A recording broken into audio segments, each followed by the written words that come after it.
Now, please welcome Ambassador Sri Priya Ranganathan, Chargée d'Affaires at the Embassy of India, for her remarks. Good evening, friends.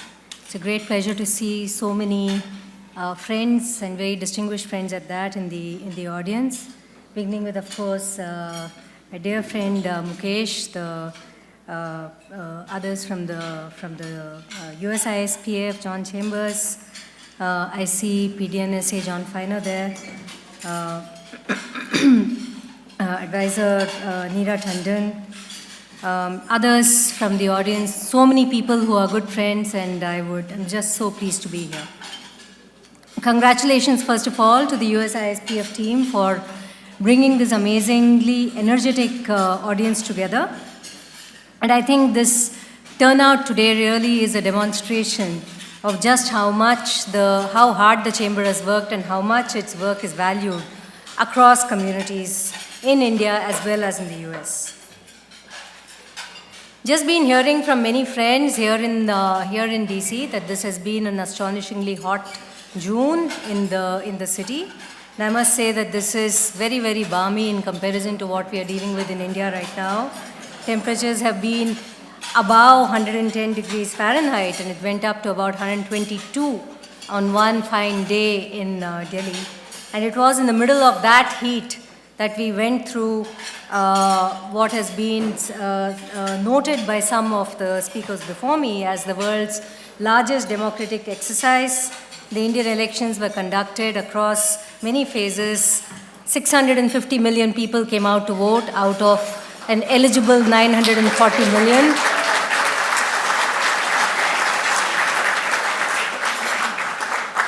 We had 5.5 million electronic voting machines, which were deployed at over 1 million polling stations around the country, with 15 million polling staff coming out there to make sure that the elections were conducted in a free, fair, and transparent manner. And I think the results were there for all to see. This is the 18th straight elections that we have had after independence, in which the people of India have been able to express their choice freely. And this has really reinforced our faith and our trust in the integrity of the process. And the results have been really phenomenal. In just the first 2 weeks of this month, after the election process was complete and the election results were announced, we have seen intense activity back home. The new NDA government has taken oath. We have seen a lot of continuity across key offices with some changes. And we can confidently expect that there will be broad continuity on the policy front, whether it is in the reform process, whether it is on the business, education, or infrastructure development side, and also a broad approach on the foreign policy side. A key plank of that has been building, reinforcing our close cooperation and partnerships with like-minded partners around the world. And I would say it would be no secret when I say that the relationship with the US is absolutely top priority for us. The fact that we have already witnessed in just the 2 weeks since the election results and the coming into office of the new government, we have witnessed high-level political contact between India and the US.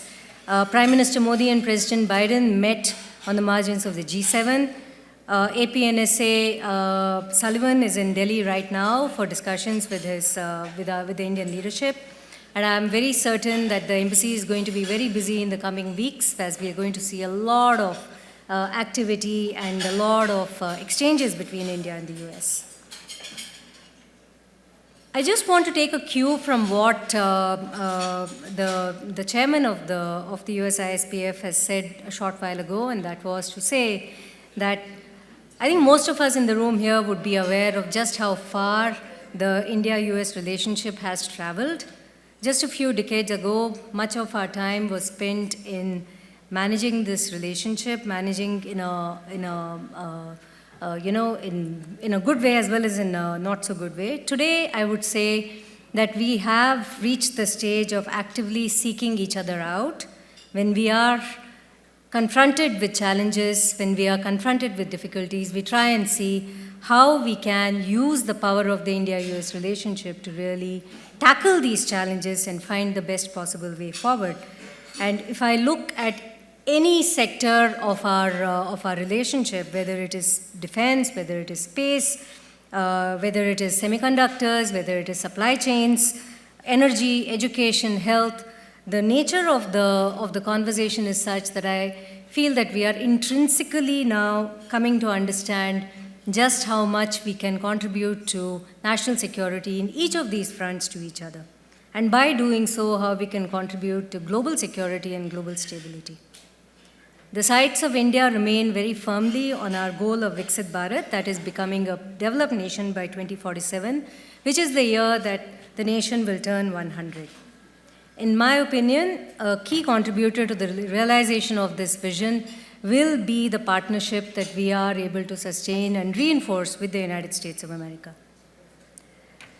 Again, taking a cue from those who have gone before me, I would like to use my time here rather than just celebrating the successes that we have had, and we have had a lot of successes. I would like to just trigger a few thoughts on how we can build on this goodwill and the equities that we have generated in this partnership and take this to the next level in the months and the years to come. First, I'd like to highlight the collaboration that we have already woven in technology and innovation. This is really the need of the hour and what lies at the heart of the India-US Initiative on Critical and Emerging Technologies. ICET is a milestone that signals that we have a partnership of trust and a shared vision of creating open, accessible, auditable, and secure technology ecosystems. Artificial intelligence and associated technologies are changing the playing field every single day, and by working together, we can really seize the opportunity to be able to craft the way in which we deal with these technologies so that the needs of our people are able to be advanced.